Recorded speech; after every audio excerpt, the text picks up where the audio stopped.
Чубенко – командир полку. На коні їхав Чубенко. Кінь під ним був морений, кінь спотикався. Чубенківський загін брів напомацки. Поліські сосни обступали з усіх боків і шуміли, і сипали рівним сном шепіт, і рипіли, мов снасть, і буркотіли, мов паруси. Лісовий вітрильний флот плив у широкий світ.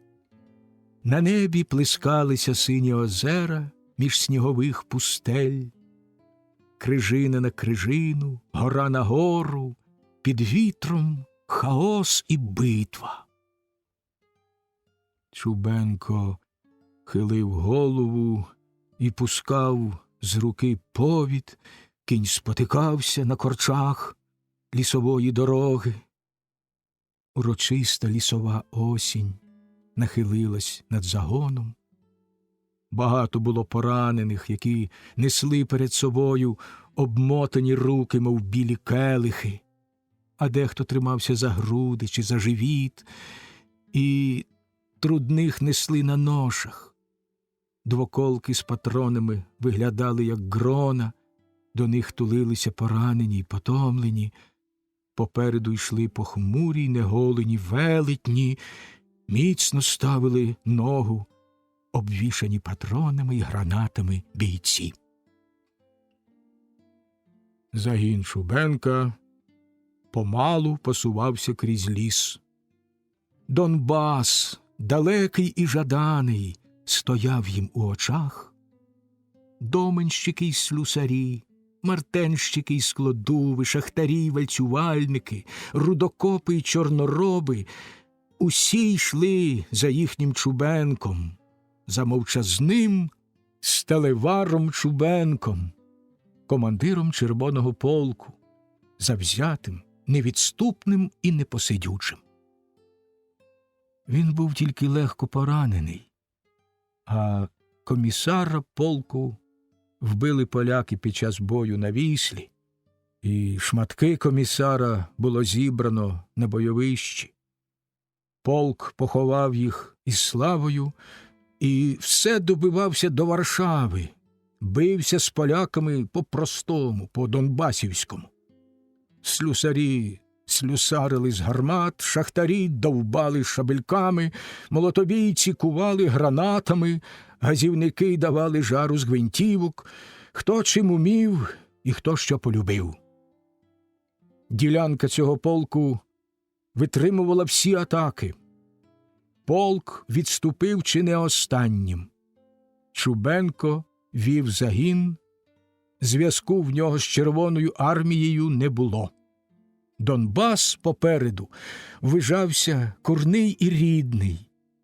Була рання осінь 920 року. «Зачекай!» – сказав рудий фельдшер і наздогнав Чубенка. Він їхав без сідла. Коло пояса на бинді висіла пляшка з йодом, мов стародавній писарський каламар. «Я тобі скажу одверто, товаришу командир, гості ми недовгі на цьому світі. Підбилися всі й похворіли. Поранені гниють на ношах. Увесь ліс гноєм запах. Давай пристанемо кудись до села і звільнимо свої руки. Підемо далі з легкими руками. Світ тепер настав чорний. Чубенко, поляки женуться і шукають, а в нас поранені на руках. І скажу тобі секретно, захворіло кілька на тиф». Та Чубенко махнув рукою на фельдшера, облизав пересохлі губи. «Пити мені хочеться весь час. Що воно за знак, що хочеться пити? В голові цілий мартен гуде. Ти до мене, фельдшере, не підлазь. Бійці Донбас хочуть побачити. Бійці на траву донбасівську хочуть лягти. І я їх веду на з'єднання з дивізією. За 5000 кілометрів куриться наш Донбас. Він чекає нас додому. І ми прийдемо додому. Ми гукнемо по шахтах і заводах. Ми встанемо ще дужчим полком, фельдшере. Губити людей нам не випадає, а тифозних ізолюй від загону. Чубенко взявся за голову і зняв кудлату шапку.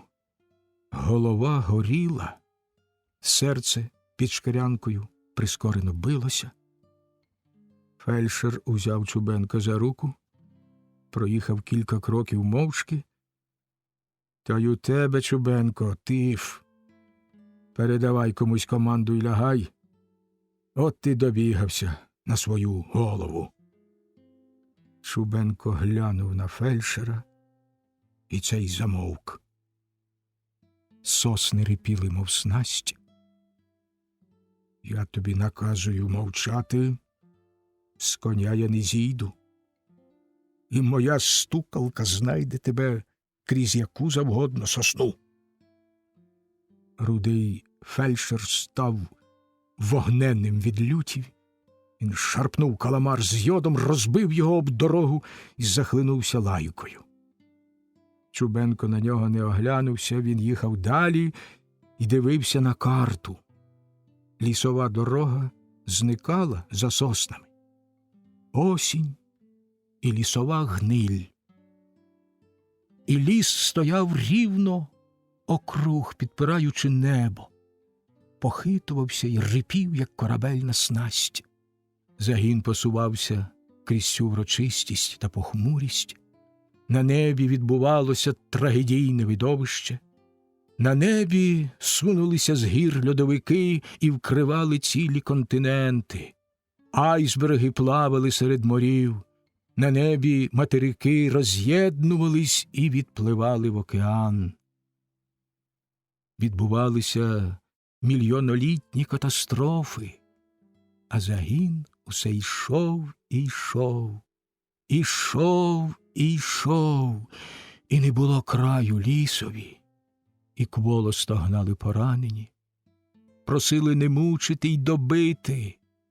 Важка була людська мука, ноги опухали, руки німіли, хотілося спати, безконечно, без просипу.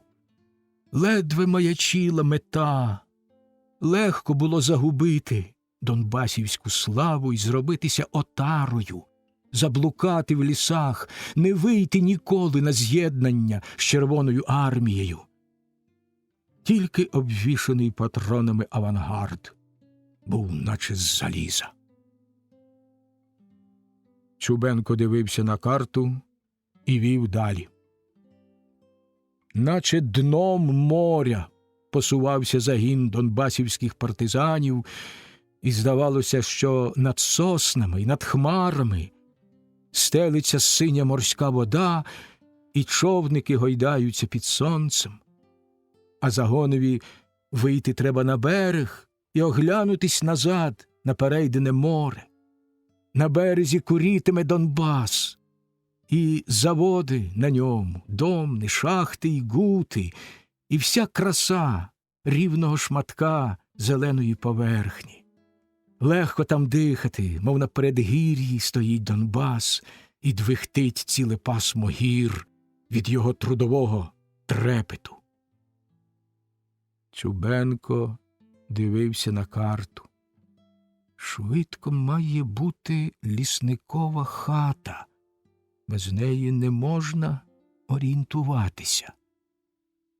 І таке напружене бажання, що Чубенко побачив хату і підігнав коня. Крізь жовті стовбури біліла стіна, блищало вікно на стіні, дим коливався і закручувався і плив угору. Хата зникала й знову виринала, і незабаром видко стало, що то не хата, а купка білих беріз. За березами озерце лісове, глухе й чорне. Соснова глиця падала в нього 1000 років, і вода стала чорна, мов у казці, чи на хімічному заводі. Цілий загін зупинився коло цього озера. Дехто промивав рани, дехто хотів напитися. Коні стиха й ржали коло води. Верховіття старезних сосен похитувалось. «Рушай!» – гукнув Чубенко. «Рушай, Донбасівська республіко!» І погойднувся в сідлі, мов жартома. Він відчув, що тиф ламає його на всі боки. Дихати важко, в голові стукотять молотки. «За мною, пролетарія!» – гукнув Чубенко, борючись із хворобою. Не рухнувся ніхто. І він зрозумів, що почався бунт. «Мітинг! Мітинг!» – закричали партизани. «Куди ти нас завів, Чубенко?» Виходили старі ковалі, показували виразки і рани, виходили доменщики, кидали об землю зброю. «Годі нам блукати! Польському панові продався! Отак лісом до Пілсудського заведе! Заблудив сталевар, у нього тиф, щоб ви знали! Його треба зв'язати! Фершела за командира!» Обвішаний патронами авангард стояв мовчки. На небі відбувалися мільйонолітні катастрофи. Над Чорним озером ліс порипував, як снасть. Чубенко мовчав, сидячи на коні. Серце його закипало кров'ю. Перед очима стояла біла пелена. Він розсунув її долонею, і за цим настала тиша. Бо всі зрозуміли, що Чубенко хоче говорити. А Чубенко даром рота не розтулить. Клятий і горлатий. Він зараз кричатиме про Донбас, про мету, про революцію. Він загляне кожному в вічі. І ніби кожний тоді загляне сам собі в вічі. Чубенко тобі сталь і зварить, та Чубенко за свого й голови не пошкодує. Але ж і допече, бо взідливий і затятий. Такого мати в окропі купала, а батько кропивою пестив. Чубенко мовчав, дивлячись кожному в вічі. І раптом покинув повід, зіскочив на землю. «Надо вперед», – сказав діловито, і пішов пішки дорогою.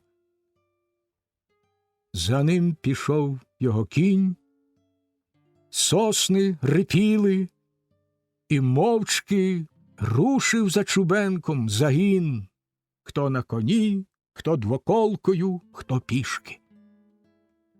І коли рух остаточно оформився, коли ясно стало, що руху не зупинити, коли поранені обмотали каліцтво і почвалали слідом за авангардом, тоді з валки пролунав постріл. Чубенко поточився у всіх на очах і повернувся обличчям до загону. Він стояв спокійний і рішучий, хоч здавалося, що він прощається очима з загоном та з білим світом, що він зараз упаде перед своїми донбасівцями, упаде як прапор, беззвучно, і не можна буде його підняти, і нічим не полагодити отакого сталевара.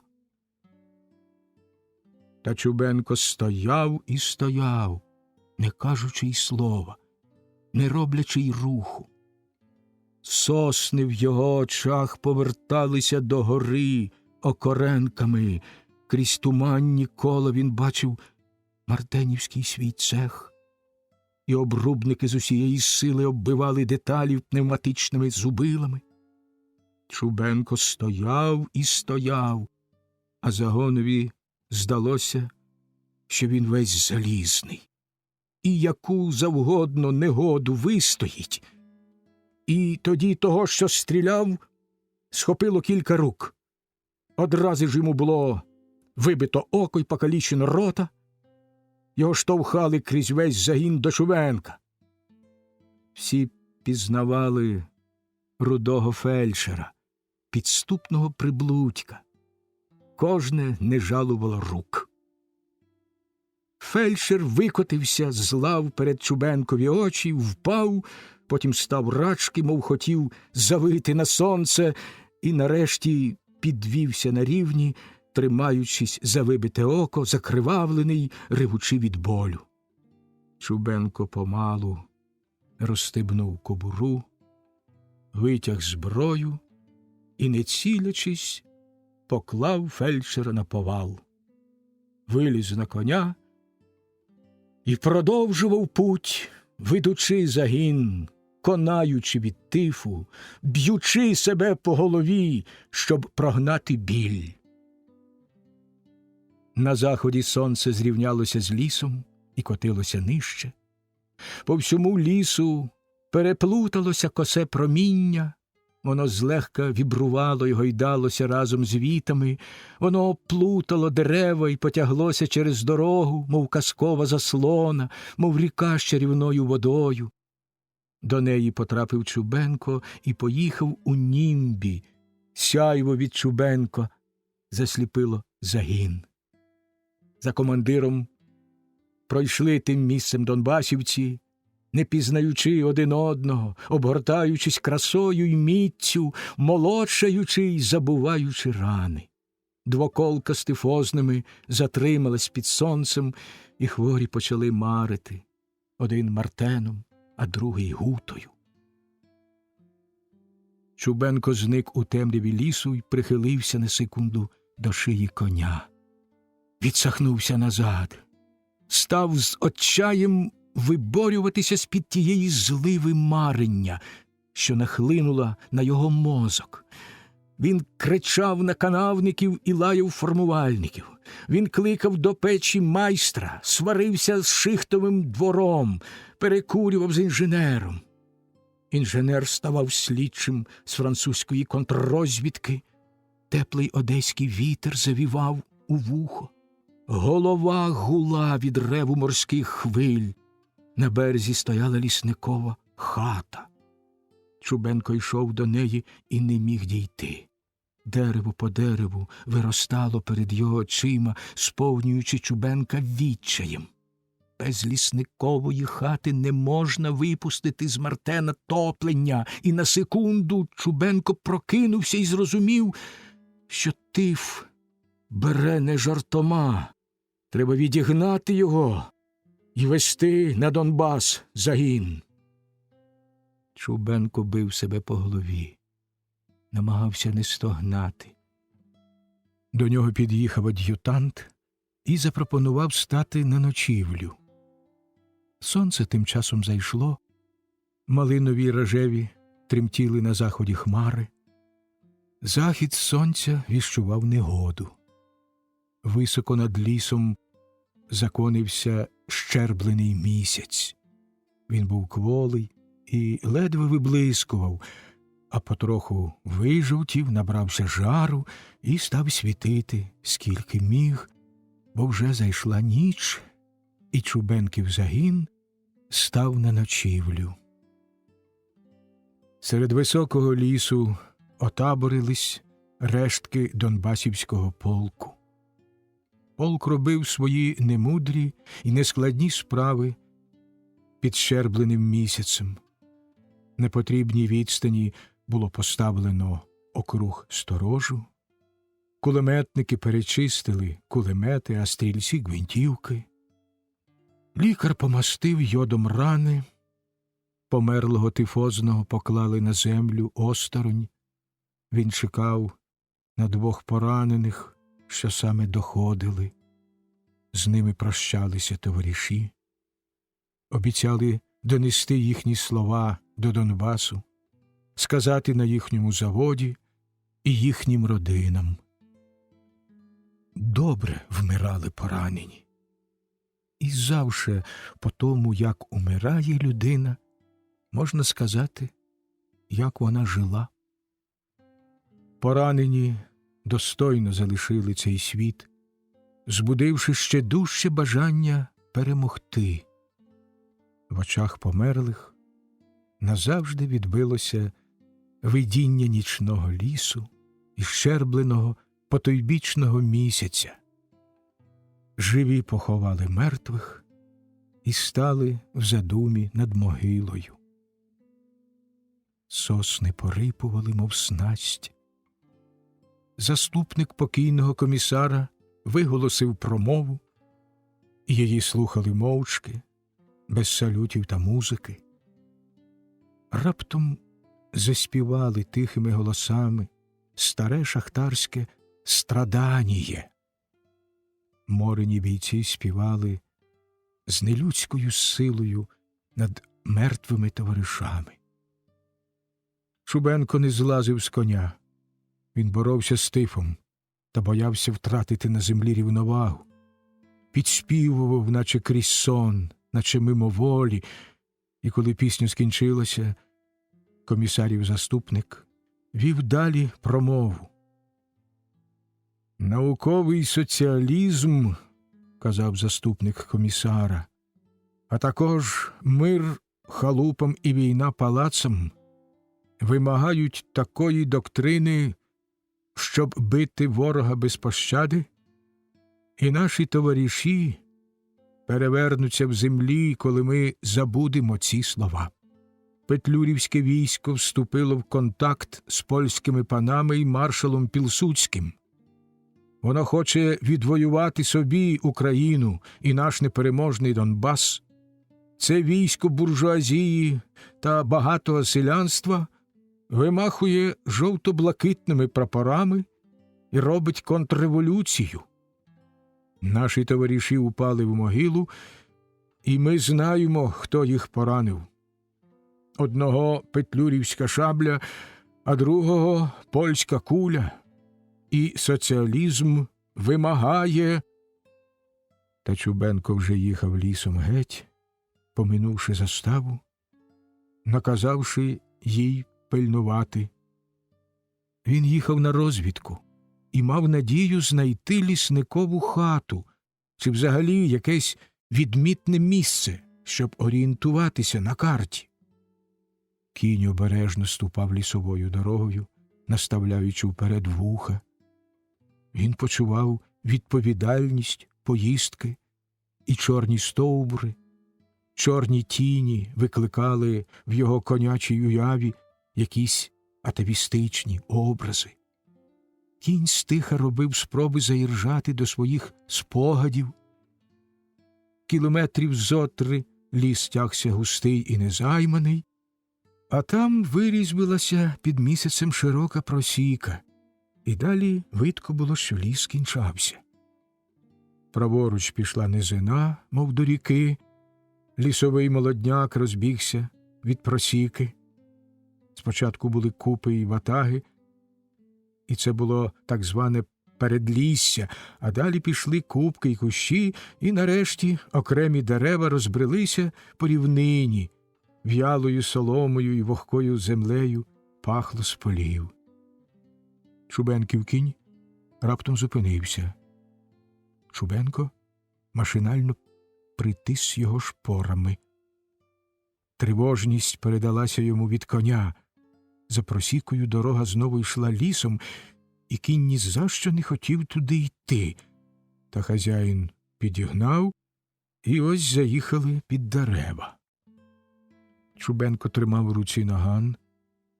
Пахло лісом і чимось людським. Чубенко хотів повернути назад, і в цей час щось волохате впало на нього згори, мов кошмар.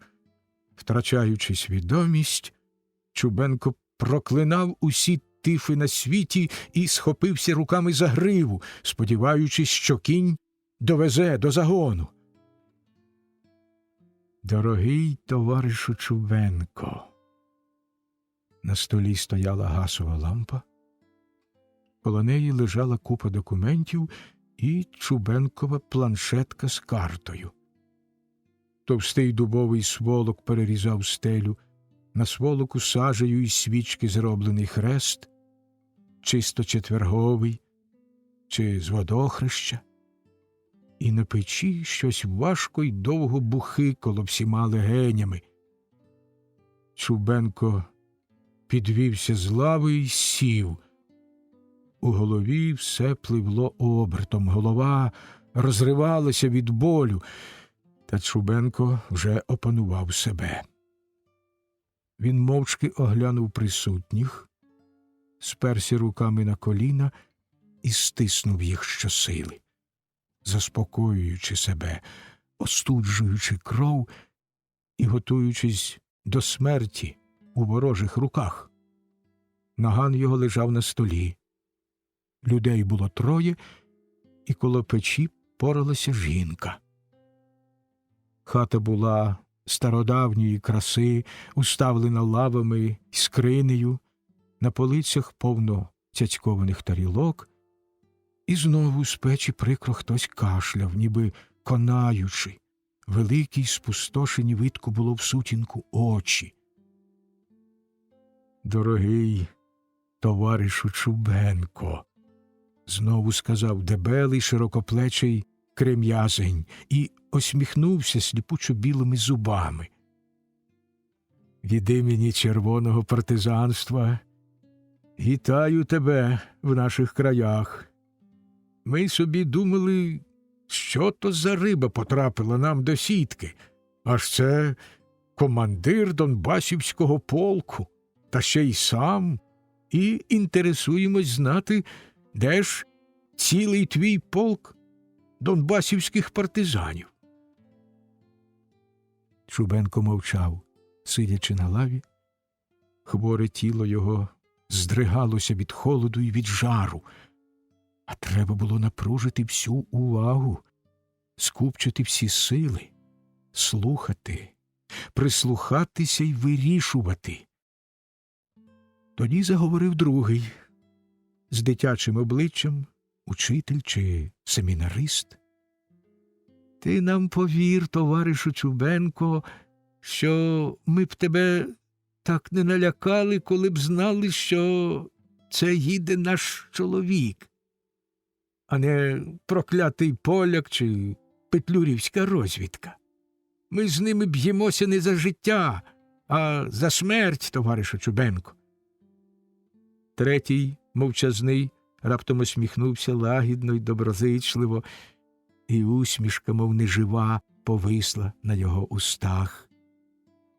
«Скажи нам, чого тобі бракує, і яка нестача в твоєму полку, а ми тобі допоможемо, чи хворих твоїх переховаємо, чи одежею, чи худобою, і найперше їжею вас підтримаємо.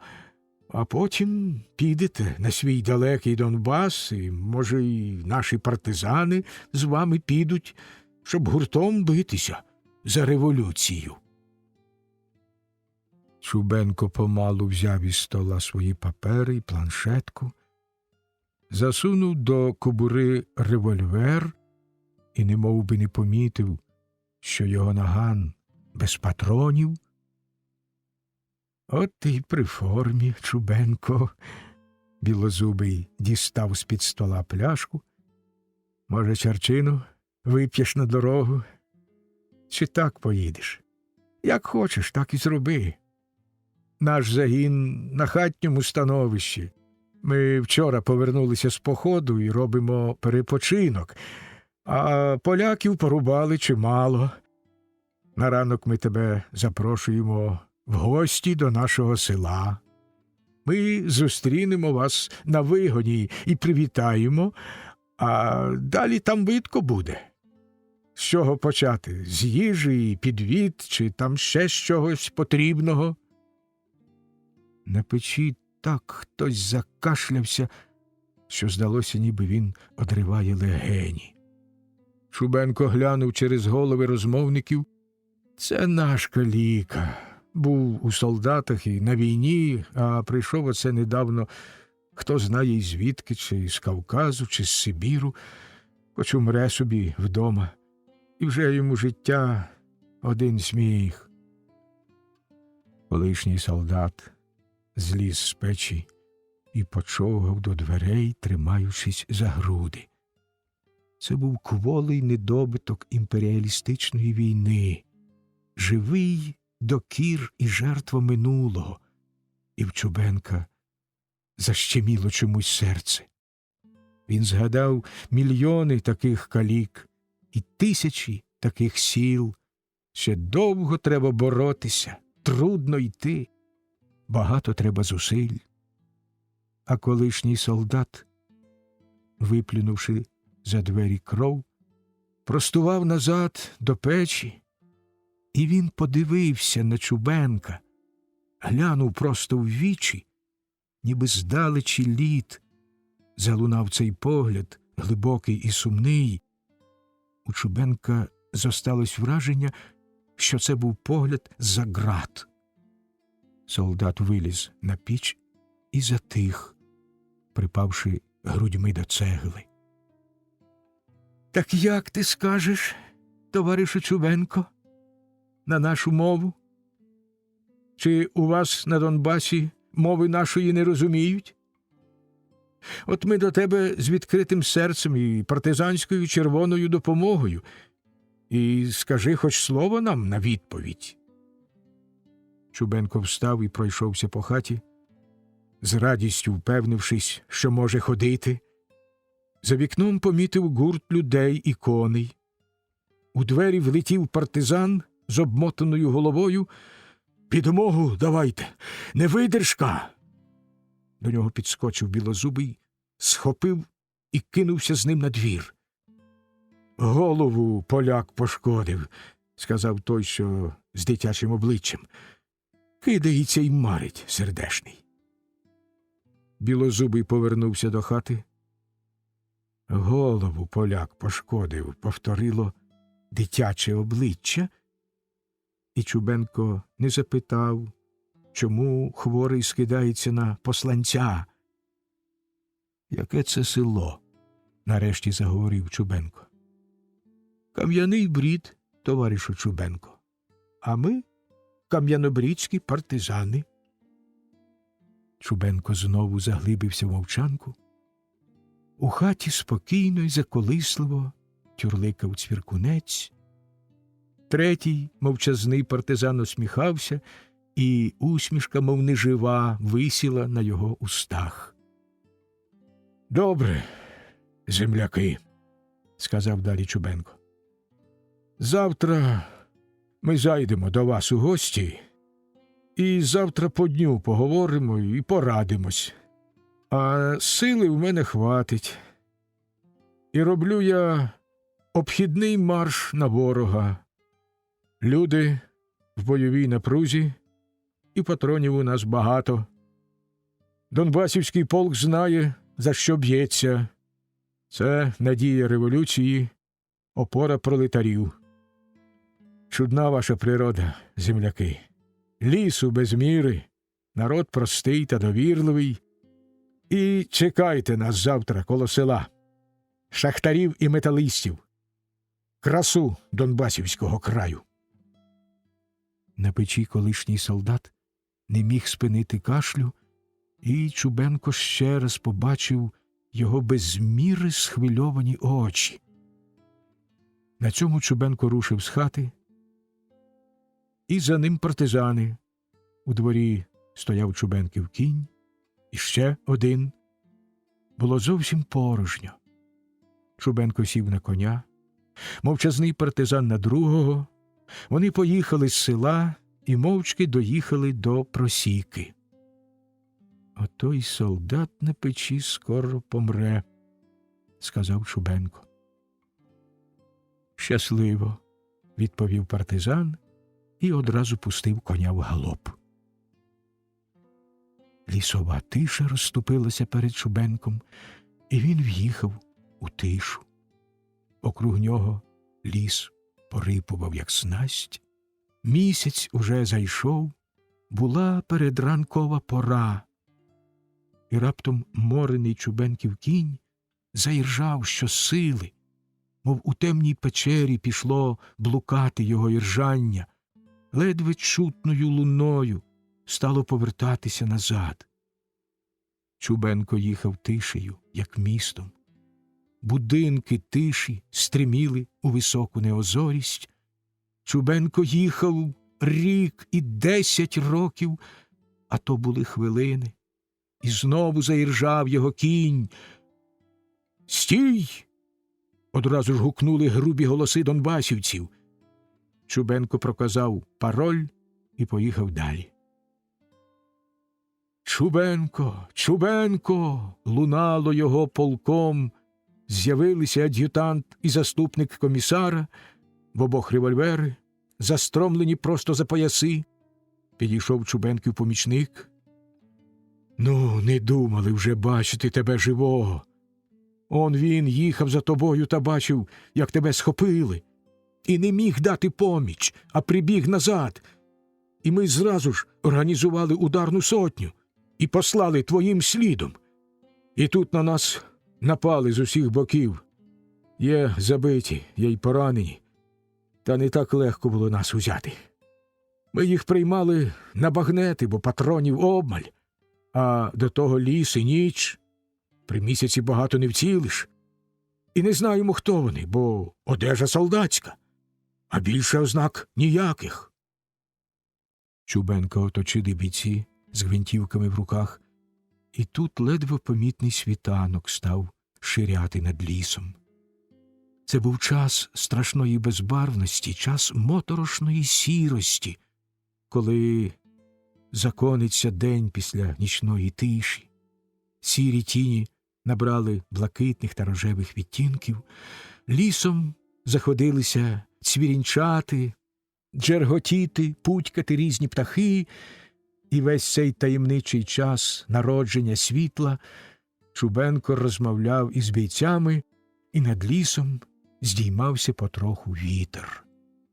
Чубенко розповів зміст наступної операції, щоб кожний боєць знав своє місце в ділі, щоб свідомо й віддано бився.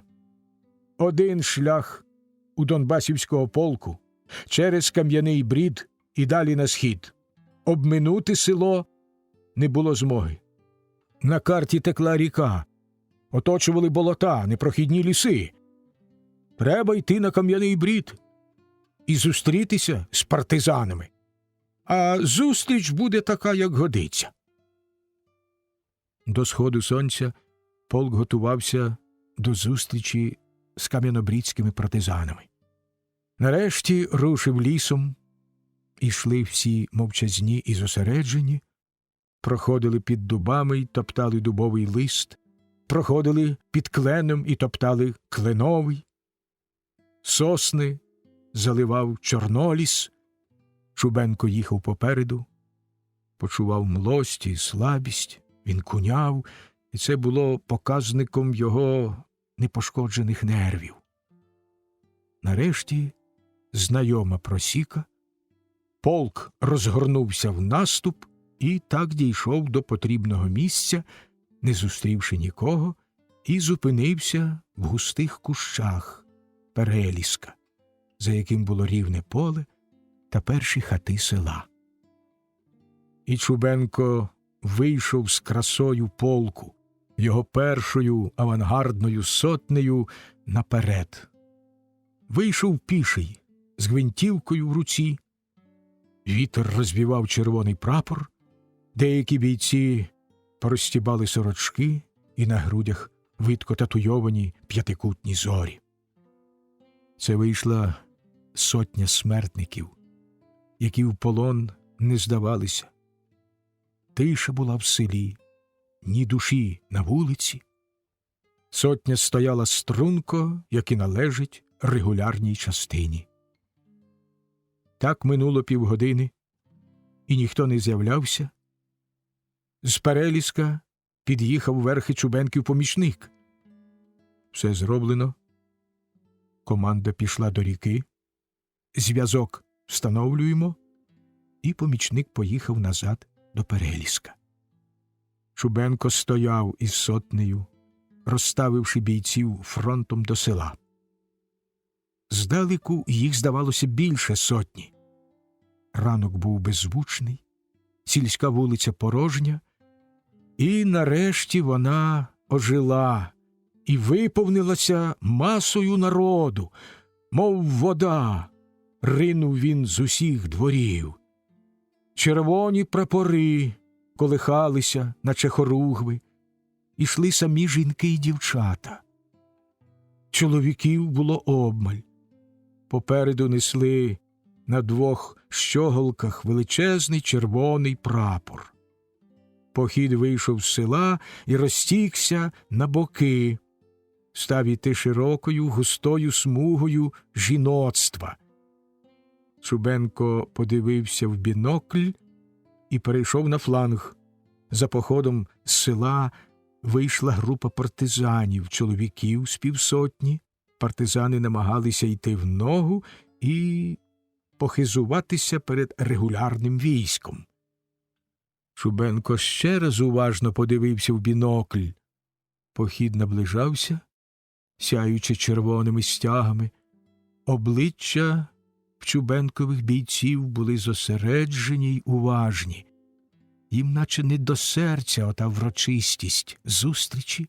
Вони діловито мацали й розстібали ладівниці. Похід підійшов ближче. Чубенко проказав команду. Донбасівці розступилися і лягли. «Вогонь!» – гукнув звичайним голосом Чубенко. Кулемети стали методично строчити, розбиваючи похід кулями. Стрільці без перестанку клацали затворами, викидали порожні гільзи, прапори попадали на землю, жіноцтво вихопило шаблі й пішло поодинці в лобову атаку, переступаючи через трупи й поранених. «На цей фокус самі брали», – сказав собі Чубенко, стріляючи з гвинтівки, як рядовий боєць. «Слава! Слава! Здавайсь, комуністи!» Похід раптом став військовою одиницею і ринувся в атаку. Так люто й завзято, що міг би деморалізувати кого завгодно, та донбасівці не рухнулися й на крок, а кулемети не зупинилися й на секунду. Замаскований ворог став втрачати єдність.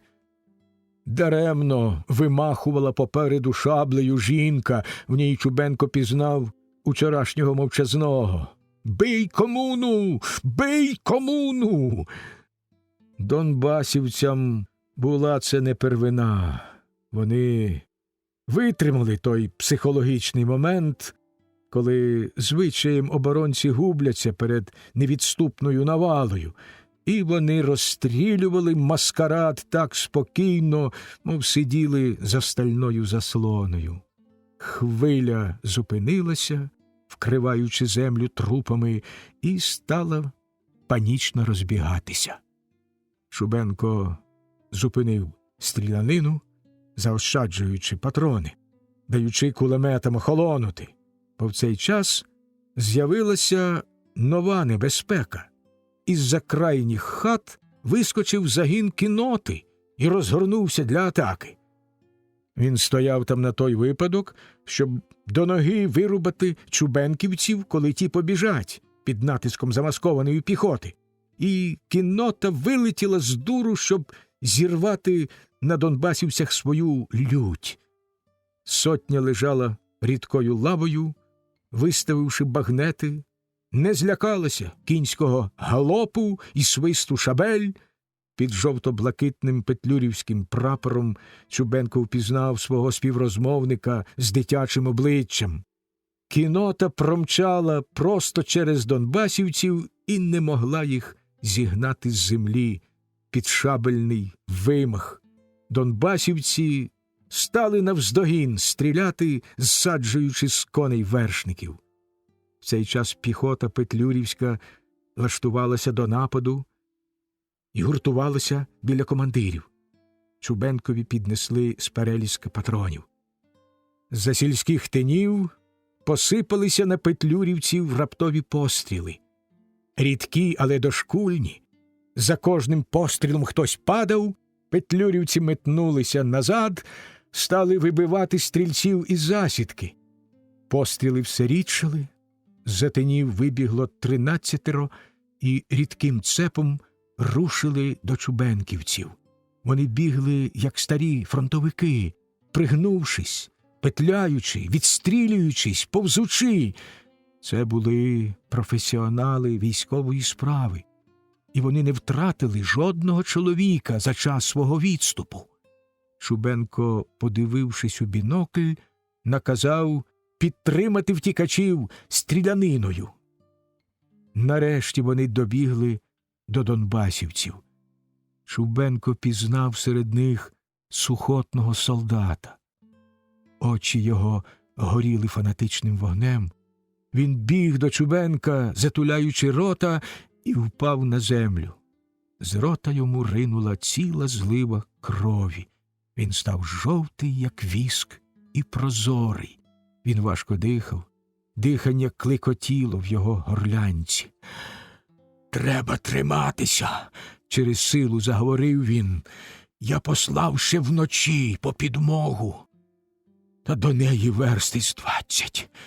І крім наших партизанів, може бути регулярна червона частина. Там головний шлях. Треба триматися, товаришу Чубенко!» А Чубенка душила жалість і злість. «По смерть ти сюди прийшов, чи що? Без тебе тут посвятимось. Ти своє одвоював, чоловіче!» Солдат повернув смертельно біле обличчя до Чубенка.